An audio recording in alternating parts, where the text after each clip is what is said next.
Hi everyone, Andhra kitchen Telugu ఛానల్కి స్వాగతం. ఈరోజు పెప్పర్ చికెన్ ఎలా చేయాలో చూద్దాం. దానికి కావాల్సినవి చికెను, నేను 300 గ్రామ్స్ చికెన్ తీసుకున్నాను. దాన్ని నీట్గా కట్ చేసి బోన్లెస్ చికెన్ తీసుకున్నాను. క్లీన్ చేసి పెట్టుకోవాలి. తర్వాత ఒక పెద్ద ఆనియన్ సన్నగా కట్ చేసి పెట్టుకోవాలి. ఒక టమోటో కట్ చేసి పెట్టుకోవాలి. స్టవ్ ఆన్ చేసుకొని ప్యాన్ పెట్టుకొని ప్యాన్ వేడైన తర్వాత ఒక 3 స్పూన్స్ ఆయిల్ వేసుకుందాం.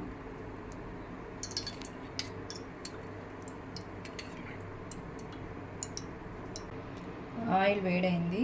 అందులో 2 లవంగాలు, 2 యాలకులు, కొద్దిగా జీలకర్ర, ఒక చిన్న ముక్క పట్ట అన్నీ కలిపి ఈ ఆయిల్లో వేసేసుకొని అందులోనే కొద్దిగా జీడిపప్పు కూడా వేసి లైట్గా వేయించుకోవాలి. జీడిపప్పు వేగిపోయింది. అందులో ఇప్పుడు సన్నగా కట్ చేసి పెట్టుకున్న ఆనియన్స్ వేసుకుని ఆనియన్స్ బాగా బ్రౌన్ కలర్ వచ్చే వరకు దూరగా వేయించుకోవాలి. ఆనియన్స్ వేగాయి. ఇప్పుడు కట్ చేసి పెట్టుకున్న టమాటో ముక్కలు కూడా వేసుకుని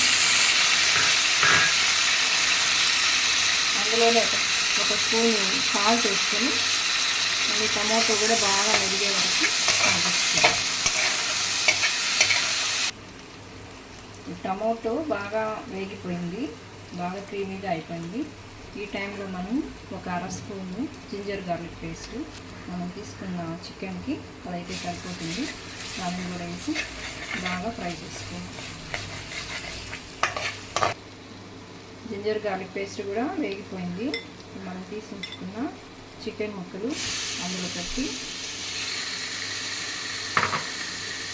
అందులోనే కొంచెం పసుపు, కొంచెం సాల్ట్,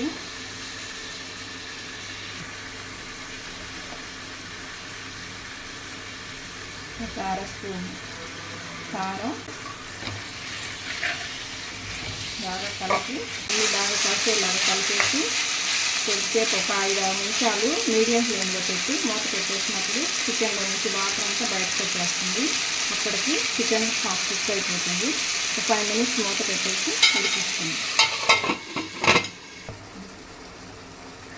ఇప్పుడు చికెన్లో నుంచి ఇలా వాటర్ అంతా బయటకు వచ్చేసి ఉడుకుతూ ఉంది కదా. ఈ టైంలో మనం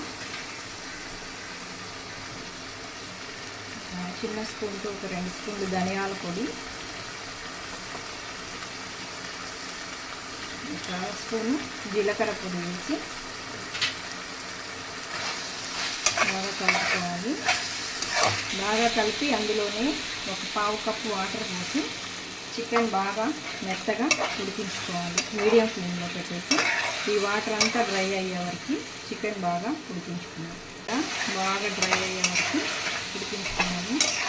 ఈ వాటర్ అంతా డ్రై అయ్యే వరకు మాత్రం ఫ్లేమ్ హైలో లేదంటే మీడియం ఫ్లేమ్లో ఉంచుకొని ఉడికించుకుంటూ చికెన్ బాగా మెత్తగా ఉడికిపోతుంది. ఇంకొక 2 నిమిషాలు మూత పెట్టి అదంతా డ్రై అయ్యే వరకు ఉడికించుకుంటాం. చికెన్లో నుంచి వాటర్ అంతా డ్రై అయిపోయింది. ఇప్పుడు మనము స్టవ్ ఫ్లేమ్ని లోలో ఉంచుకొని బాగా చికెన్ కలర్ మారే వరకు బాగా 1 మినిట్ ఒకసారి గంటతోటి కలుపుకుంటూ ఉండాలి. గరం మసాలా పౌడరు,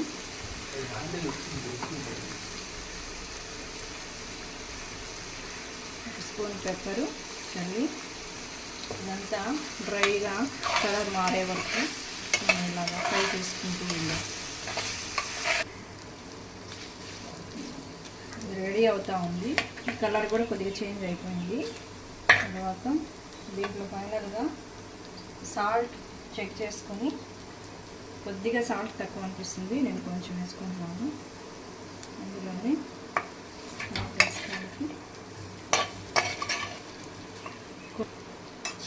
వేసేసి ఇంకొంచెం కలర్ చేంజ్ అయ్యే వరకు డ్రైగా ఫ్రై చేసుకుందాం.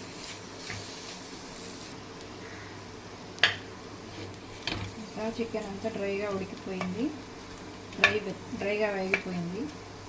ఇంకా పెప్పర్ చికెన్ రెడీ అయిపోయింది. స్టవ్ ఆపేసి సర్వింగ్ బౌల్లోకి తీసుకుందాం. వేడి టేస్టీ అయిన పెప్పర్ చికెన్ రెడీ అయిపోయింది. Thank you.